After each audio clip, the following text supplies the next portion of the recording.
అదే RTV app వార్తల్ని క్షణాల్లో చదివే అవకాశం ఉంటుంది. ఒక న్యూస్ పేపర్, ఒక టెలివిజన్ ఛానల్ మీ చేతుల్లో ఎప్పుడూ ఉంటాయి.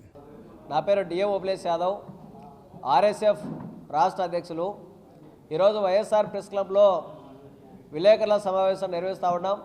ప్రధానంగా కడప జిల్లాలోని ఆర్సీఎం 7 పోస్టుల అక్రమాల మీద పూర్తి స్థాయి విచారణ చేపట్టాలి.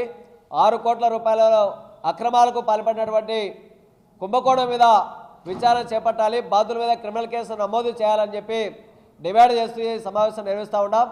ఆర్సీఎంలో ఉన్నటువంటి dialysis general manager Johnson Chetturu గారు, అలాగనే సముటూరు సురేష్ గారు, తలారి బాలరాజు గారు, కమలాపురం బాలరాజు గారు, అలాగనే టీచర్ రవీంద్రబాబు కలిసి ఈ 7 పోస్టుల్లో 24 పోస్టులు భర్తీకి దాదాపుగా 6 కోట్ల రూపాయలు డబ్బులు వసూలు చేశారు. దీంట్లో డిఈఓలకు, ఆర్జేడీలకు సంబంధించి 3 కోట్ల రూపాయలు డబ్బులు కూడా చెల్లించి వాళ్ళు ఇష్టం వచ్చినట్టుగా పోస్టింగులు అమ్మకానికి పెట్టి ఇవాళ సద్దలో పశువులాగా పోస్టులు అమ్మారు. దీంట్లో ఓసీ, క్రిస్టియన్ మైనార్టీ అనేటువంటి కులం భారతదేశ రాజ్యాంగంలోనే లేనటువంటి కులాన్ని ఈ రవీంద్రబాబు గారు అనేటువంటి వ్యక్తి ఒక క్రియేట్ చేసి 5 మందికి పోస్టులు ఇచ్చారు. 5 మందికి ఒకే కులాన్ని, ఓసీ క్రిస్టియన్ మైనార్టీ అనేటువంటి ఒక కులాన్ని క్రియేట్ చేసి పోస్టులు ఇచ్చారు.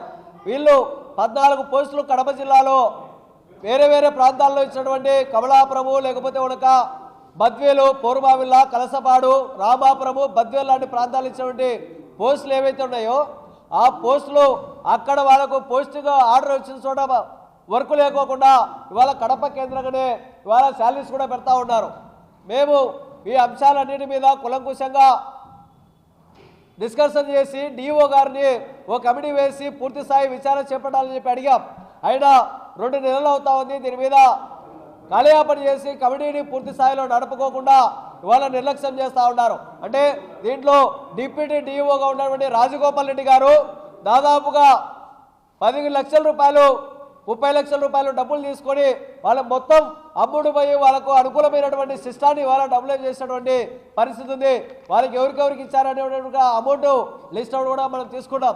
విజయవాడలోనే దాదాపుగా 1 కోటి చిల్లర డబ్బులు ఇచ్చారు. సెక్రటరీలో, డిఓ ఆఫీసులో క్లర్క్ కానించి ఆర్జెడ్ ఆఫీసులో సూపరింటెండెంట్ వరకు మొత్తం అందరికీ డబ్బులు పంచారు.